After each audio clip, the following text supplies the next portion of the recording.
agradeço a Deus pelos dias de paz.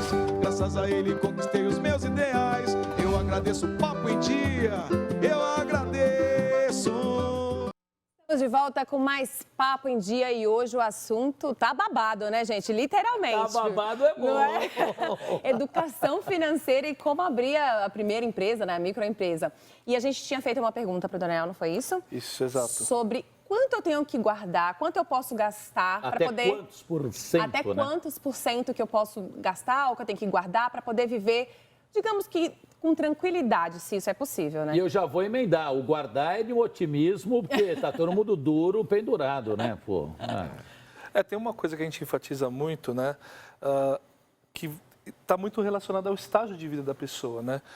Hoje a gente tem outras possibilidades de oferir renda, né? Trabalhos online, enfim. Então, eu sempre destaco isso, né? Que você tem que ter o pensamento de guardar, obviamente, né? Uma hora a nossa capacidade de produção mesmo vai diminuindo, você precisa ter uma reserva, né? Quanto seria então, o ideal? Assim, eu sei que, tipo, hoje quase ninguém está conseguindo guardar dinheiro, mas quantos por cento? No melhor dos cenários, manter as despesas aí no máximo em 70%. As despesas em 70%? E ter 30% aí para investir. Seria o melhor dos cenários. Tá? Na prática... Isso, o 70% é quanto eu posso gastar e quanto eu tenho... Porque a gente tem a dívida... A dívida não, a gente tem as despesas fixas que não tem como mexer, né? Sim, porque essas reservas de 30% que a gente fala, né?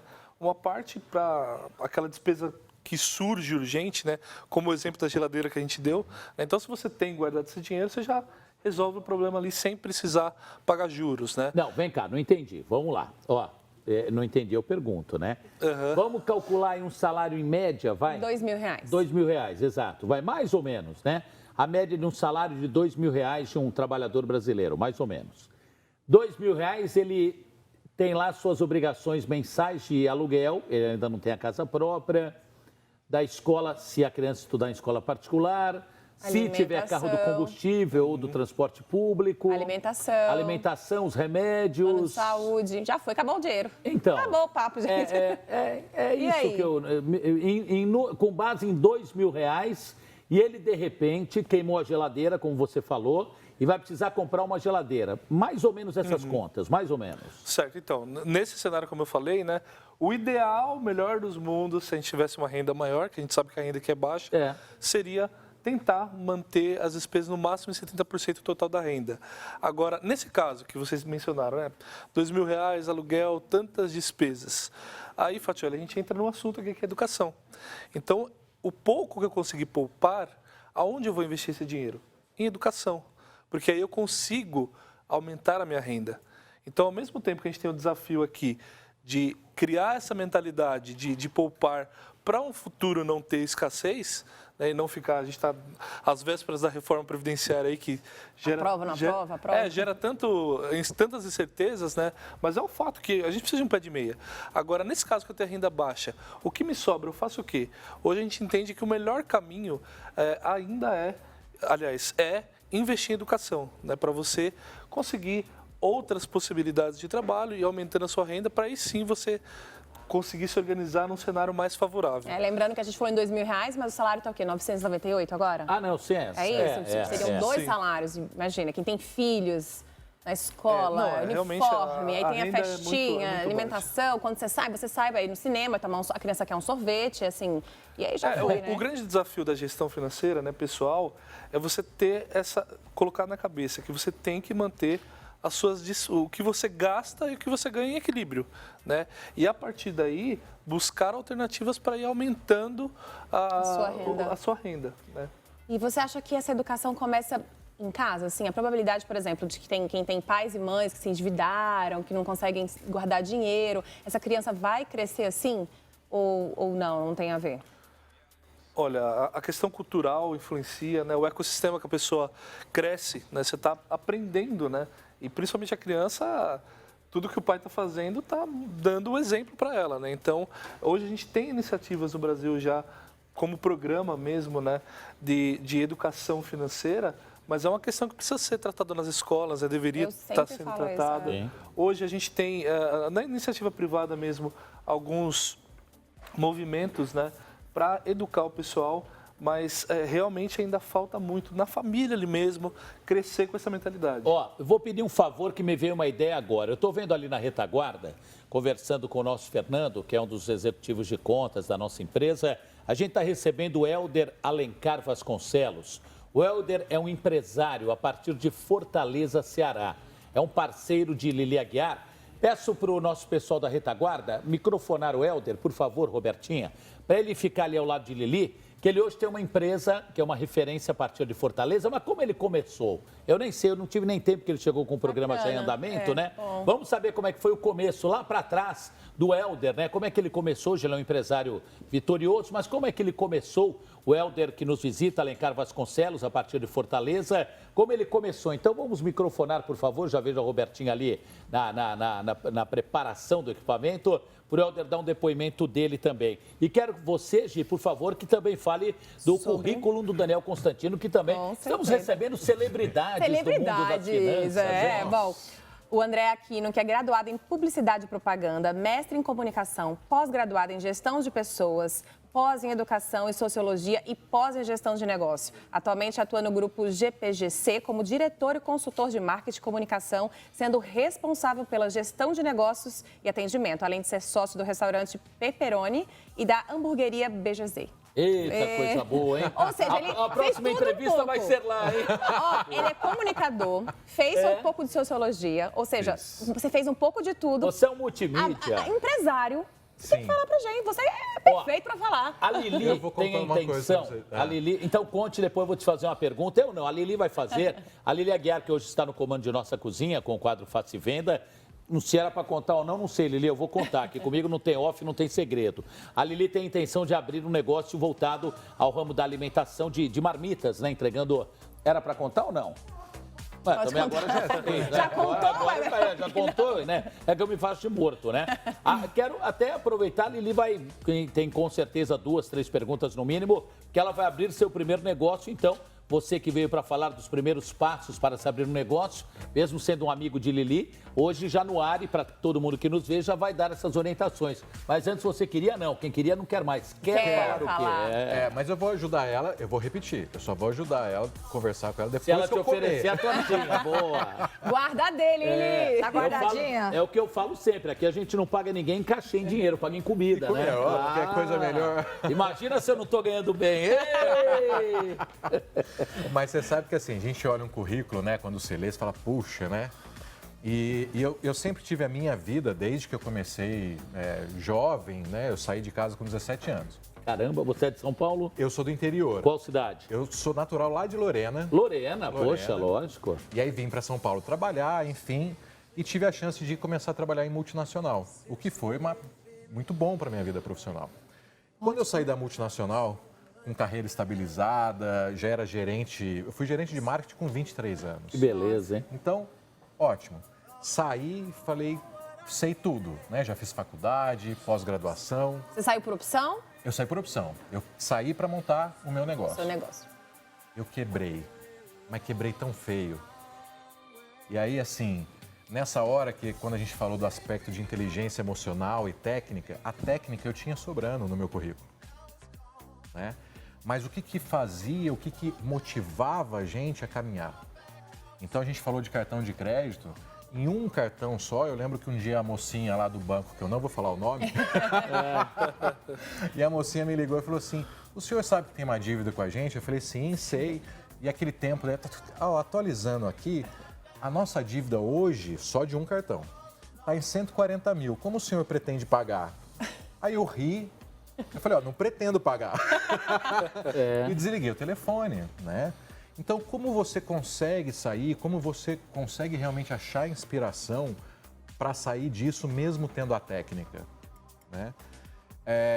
E é óbvio que a técnica ajudou e muito, né? O aspecto de ter educação financeira. Mas óbvio que você precisa achar algo que te motiva.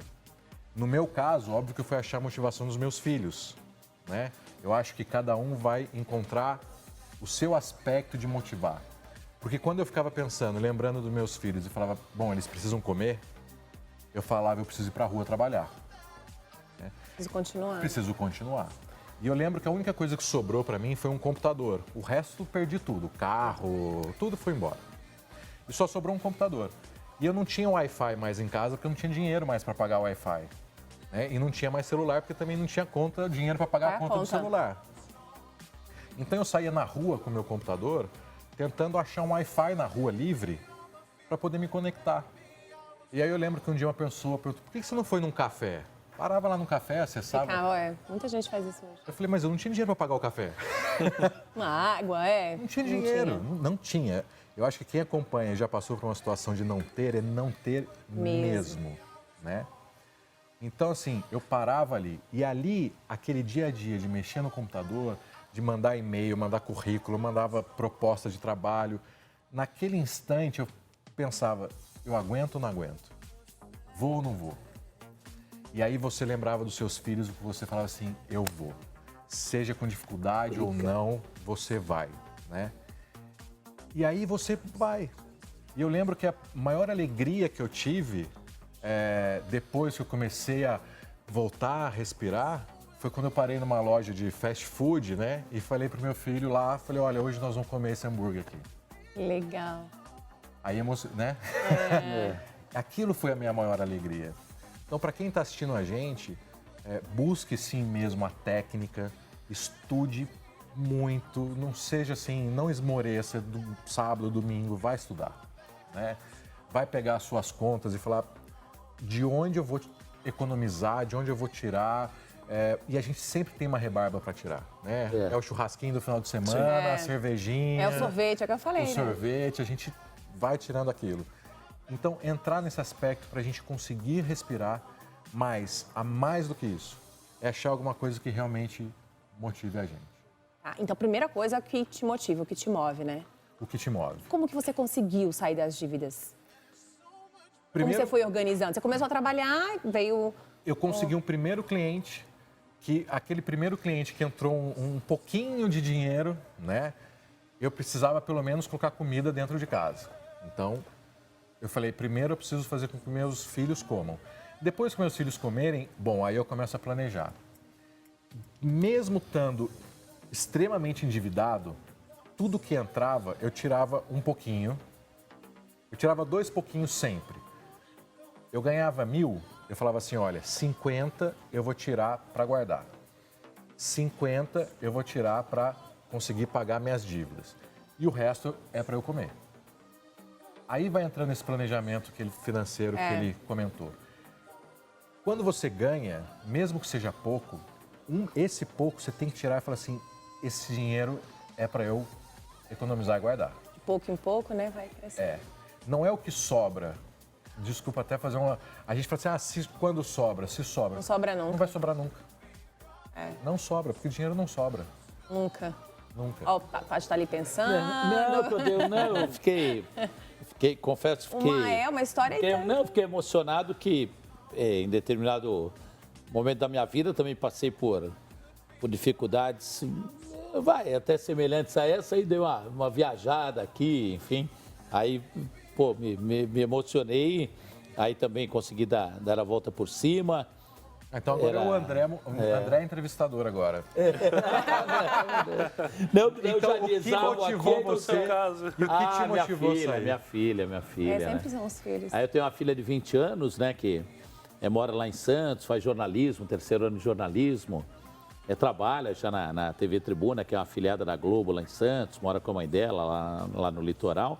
Aí a minha filha, minha mãe, meu irmão, meus familiares, pessoas que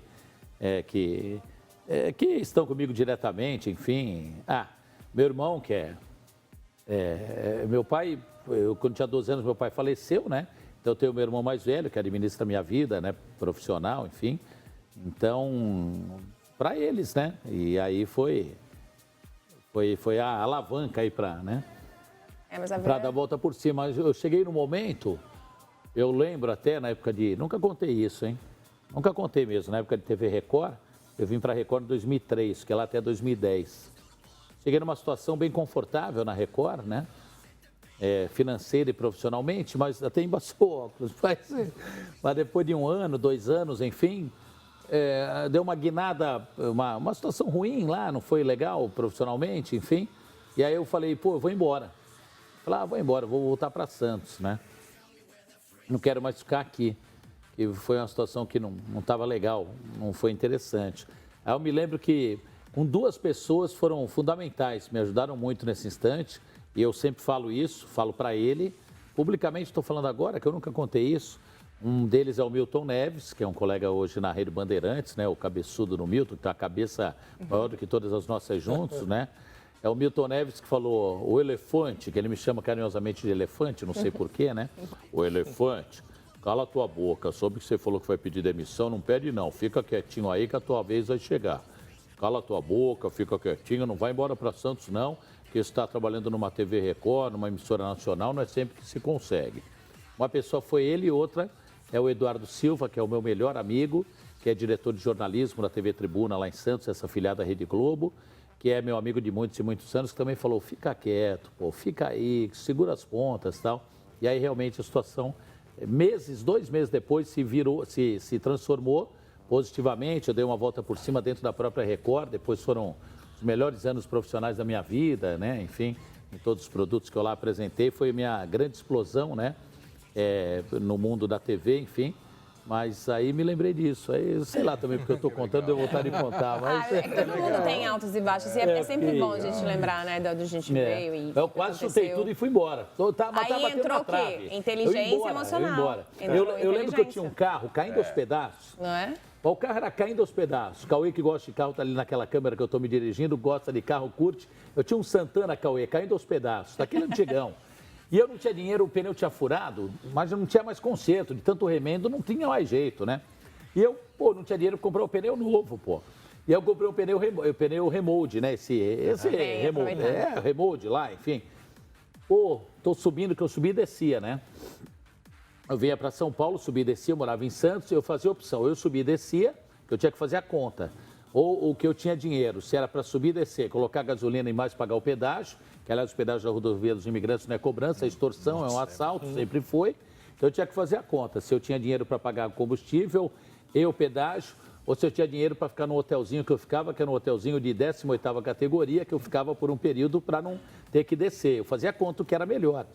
Mas daí nessa época eu falei, não, vou continuar de carro que eu queria descer e tal, porque eu tinha alguns compromissos em Santos, e aí comprei um pneu remold e tal. Na primeira viagem, meu Deus do céu, na Imigrantes, estourou. Saiu aquela capa todinha, quase que eu me arrebentei, o carro foi pra cima do guarda-reio, quase que eu fui pro vinagre, como se diz, porque não tinha dinheiro, era duro, que foi uma situação ruim, que foi nessa entre-safra, vai assim colocar, até eu me recolocar novamente com muito sucesso, graças ao bom Deus, e não falo para me exibir, mas foi mesmo, né? E agradeço a todos que sempre acompanharam a minha carreira, mas nessa entre-safra foi época de dureza, né? Mas também não sei porque eu tô contando isso, então eu vou vontade de contar. Lembrar, você é o culpado com a sua história, poxa vida. É importante lembrar. Você me levou no bico agora, pô. Mas sabe o que é legal? As pessoas vêm, ler o currículo, como ela leu, e falam assim, nossa... Eu falei, uau, preciso fazer pós-graduação, mestrado, meu Deus, olha só.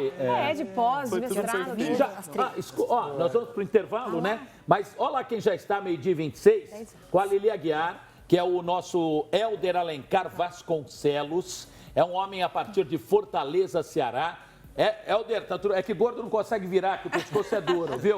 Daqui a pouco vou ir para te cumprimentar, o empresário a partir de Fortaleza, Ceará. E aqui é o seguinte, aqui no hospital público, o carteiro esticou o braço, já enfaixa o braço, soldado no quartel quer trabalho, veio visitar a Lili, é um parceiro de Lili, e vai contar. Será que ele começou duro, sem R$1 no bolso? Não sei. Mas como é que é a história de vida dele, também vai bater um papo com a gente, não é, Gi? É isso Mas mesmo. Tudo isso depois... Daqui a pouco, depois do intervalo. É uma sintonia, Segura viu? aí que a gente volta já. Boa! Já.